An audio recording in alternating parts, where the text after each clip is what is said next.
Hey everybody, Jeff Reinhardt here, LMP and Lancaster Online. Welcome to another edition of the LL Football Roundtable, sponsored by Bobby Rahal Lexus. Coming to you from inside, the old school LL fans might remember this is Cocalico's old gym. Covered many a girls basketball game in here over the years. They've now moved across the hall to the big, cool new gym here at Cocalico. Wanted to hit the Eagles this week. They got into the District 3 playoffs as the 12th and final seed in 5A. They play an old school rival on Friday night, the Elizabethtown Bears over in E-Town. That should be fun. So let's talk everything Eagles, starting off with Brian Stroll, the head coach. Brian, thanks for having us. How are you? Hey, I'm great. Thanks for having me. Appreciate it. Absolutely, sir. You got in. It's the 12th, but who looks at seeds? It doesn't matter about that. Big sigh of relief. Exactly. Just speak to getting in. Hey, postseason, you guys have been here before. Let it rip. You go play. You try to win. Doesn't matter what seed you are. Yeah, I mean, I feel like we've been playing our best football down the stretch and trying to remind our kids, like, if we get in, like, at that point, seeds are out. You know, they put that number beside your name on the bracket, but that's about it. And, you know, we knew the last couple weeks, even if we won, things were out of our control. But we tried stressing, just take care of what you can control and try to win the game in front of you. And I think started with Elko and then Berks Catholic. I thought the second half of the Berks Catholic game, we really had things firing on all cylinders, offensively, defensively. And I thought we played a pretty good game last Friday night. And then it's, all right, we won. Now you start checking the scoreboard. And once we took care of that, and then we're in watching the live stream of the E-Town effort game. And obviously we were cheering for E-Town at the time.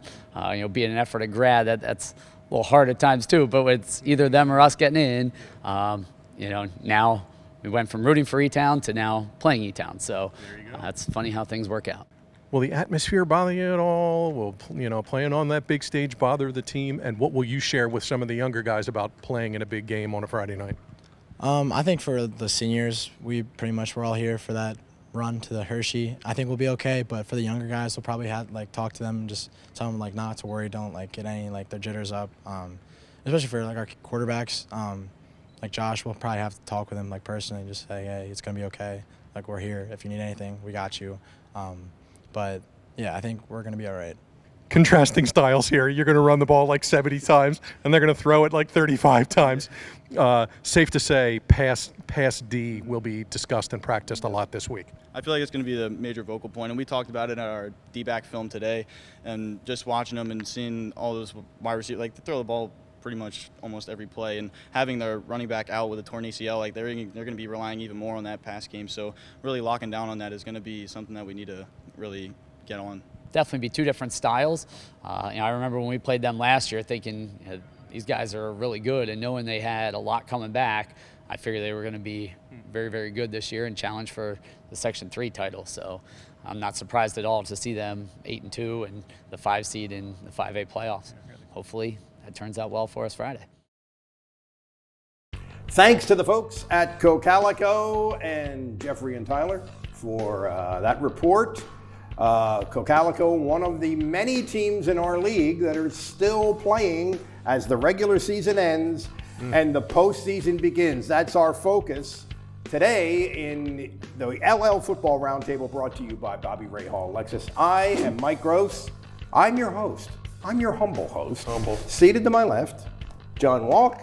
Seated to my right, Jeff Reinhardt. These guys cover high school football for LNP, LancasterOnline.com. And while we have approximately 40,000 teams still playing, not that many are playing this weekend because a lot of buys are involved. So we're going to take a look at the district playoffs, but not necessarily a big picture look at everybody because that's, for next week. But before we do that, let's wrap up the regular season. Jeffrey. That was a pretty quick 10 weeks. It says that we were just in here for media. We were just in here for media day, last Tuesday. I don't know. Okay, let's congratulate the section champions real quick.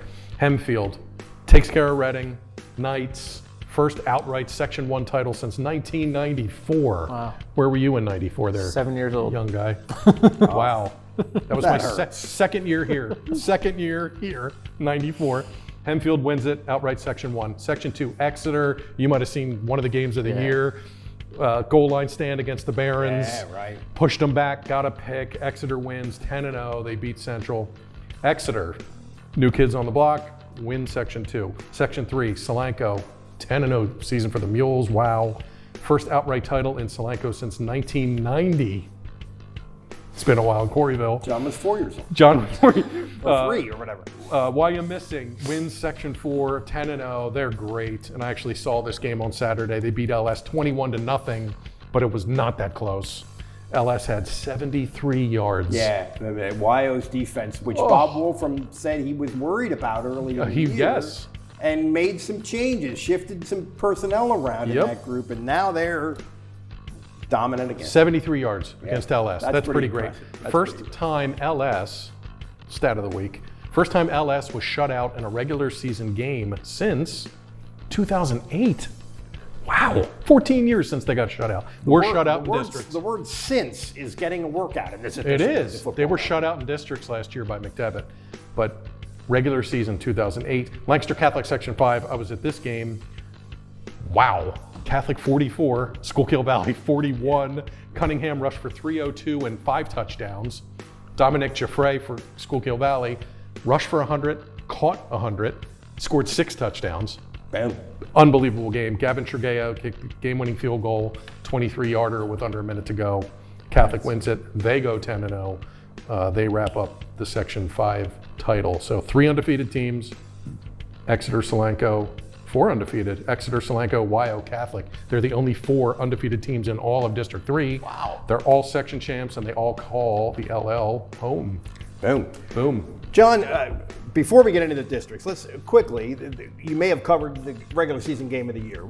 Tell us a little bit about Exeter and Central. Exeter and Central seems like forever ago because I've covered tons of stuff in between then. All right, probably, one of the best games of the year. Right away, Manheim Central driving down the field gets to the Exeter 2-yard line under a minute left. They need a touchdown to go ahead and win the game. They're stuffed. Coach Hahn said it after the game. There's really not that much to be disappointed in with this. These are 2 very good teams that went toe-to-toe. And we'll talk about the Barons here in Class 4A in the coming weeks. And Exeter 5A They're and going to be Central fine. 4A. They're both going to be fine. But A great one. That must have been an awesome game, man. That's lived up to the hype. I figured it was going to go down to the end one way or another. And It certainly did. Got to say, the Penn State recruit on Exeter's side, whose name is Joey Schloffler. There was one play, like in the middle of the game, where their Exeter's starting quarterback got knocked to the ground, kind of got the wind knocked out of him, had to come off the field for a play. So Exeter coach calls a timeout. Okay, we got to draw up something. Let's put in Joey at quarterback.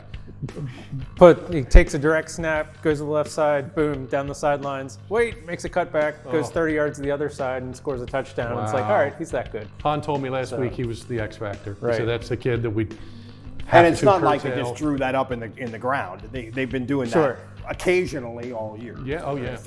Direct snapping. Anyway. Yeah. That's a heavyweight title fight there. Yeah, that sets up the next, assuming Burke sticks around for these 2 cycles, these should be great games. Yeah. And if Tommy Long keeps them week 10, they should be for titles for the next couple of years, I would think. Okay, district playoffs coming this weekend. We're only going to talk about 4 games. We don't have that many teams. I think the majority, or close to the majority, of the teams that we have that have qualified for districts have a first round bye. So next week we're going to have, I think we're going to have a 3 or 4 hour edition of the Yeah, we might. But now 4 games. Start with Cocalico and E-Town. Ryan, break it down. Former Section 2 rivals, forever and ever and ever. Cocalico's won 11 in a row in the series, including last year. E-Town has not beaten Cocalico since 2010. I know none of that matters, but I'm just saying, just for some history, these guys know each other. Obviously contrasting styles here. Cocalico's going to run the ball, and they're going to run the ball, and they're going to run the ball.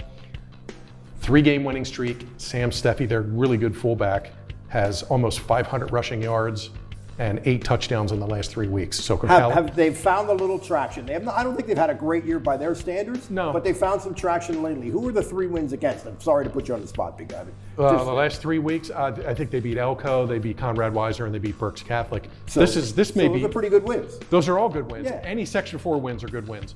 And they're coming off a shutout, so the D's playing well. Favorite stat of the week here. Cocalico's 4 losses. Those teams that they lost to are 37-3. Wow. And they're all in district. It's YO, it's Manheim Central, it's Solanco, and it's LS. And they're all top seeds in their brackets, which is amazing. So you know what you're getting with Cocalico. They're going to run the ball 60 times. E-Town's going to go up top a lot. Josh Rudy is having a record-breaking season, and I kind of missed this last week. It kind of flew under my radar. 2 weeks ago, he joined the 5,000-yard passing club, and there's only 27 kids in LL history who have done that. Last week, he snapped Andy Brault's program passing record, and Andy Brault is a legend in E-Town. We've known him forever and ever, and Josh Rudy snapped his passing record last week, so good for Josh. E-Town's got a couple of injuries, but they got Braden Cummings who can catch, Capello can catch and run, and Josh Rudy can really make plays. They're going to throw the ball a lot. Cocalico's going to run the ball a lot. May the best defense win that one. John, what do you got on the Eagles and the Bears? E-Town started 6-0 and then went 2-2 down the stretch with a close loss to Solanco and kind of a surprisingly lopsided loss to Garden Spot. They may have given them a kick in the butt. I think the key here for Elizabethtown is obviously going to be getting up early, so that way they force Cocalico maybe to go through the air, which is something the Eagles have not done, in the sense that Cocalico's completed all of 12 passes through 10 weeks. Wow, so good stat, take that Jack. as you will. However, there are some pieces missing on the Elizabethtown side that does have us concerned and maybe gives Cocalico a shot. Two common opponents for these teams in Donegal and Solanco. Both beat up on Donegal, both lost close to Solanco. So pretty much even matched. Should be that's a good game, man. That's a good game right there. I don't think I'm going to see the E-Town that gave up 66 a couple weeks ago, and I'm anxious to see Cocalico, how they've improved here, especially running and up front. They've been really good. Next up, the resurgent Garden Spot against the White Cliffs of Dover. John, you got anything on these Garden Spot at Dover. Shout out to Dover. I started my career in York County.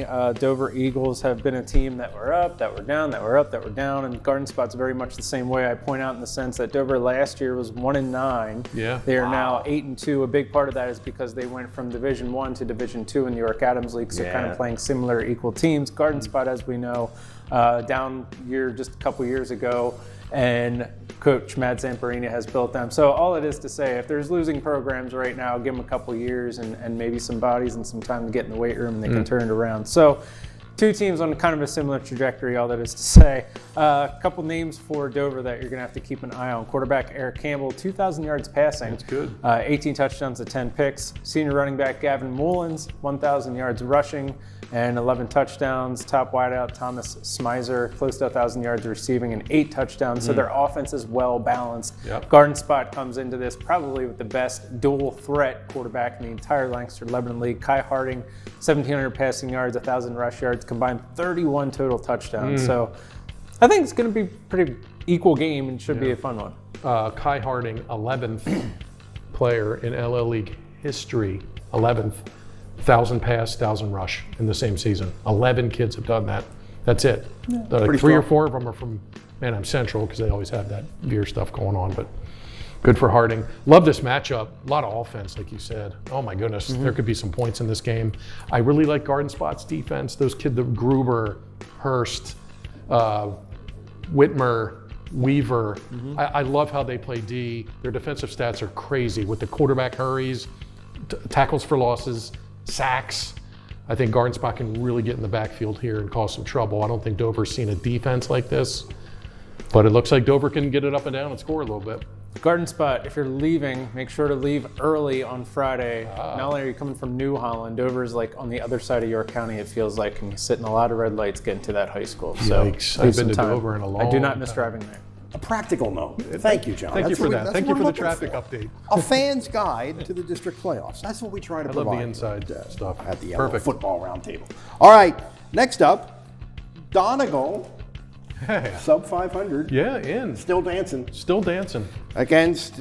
And this is a lot of teams here that are not necessarily traditional powers, but they've had good teams in the past. York Suburban. Yeah, and this is a rematch from week 2. Oh, okay. And York Suburban really took Donegal behind the woodshed. Is that how that goes? The proverbial Is that woodshed. still I have used? not- There is a proverbial I have woodshed. not pulled that one out this fall. 41 to 18, I think it was. And I'm going to let John try to say this kid's name. But York Suburban's got this running back who's just 1,800 rushing yards and 25 touchdowns and 2,800 all-purpose yards and 31 total touchdowns. big defensive test here for Donegal, but you know what? I just kind of tip my cap to the Indians. 4-6 and they're in. A couple of major early season injuries that really wrecked them. Yeah. Two of their wing T running backs And were a lost. tough schedule. And a tough schedule in Section 4, but they just hung around, took advantage probably of their strength of schedule. They're the last seed, they're the 10 in this bracket, but they're in and they have a game.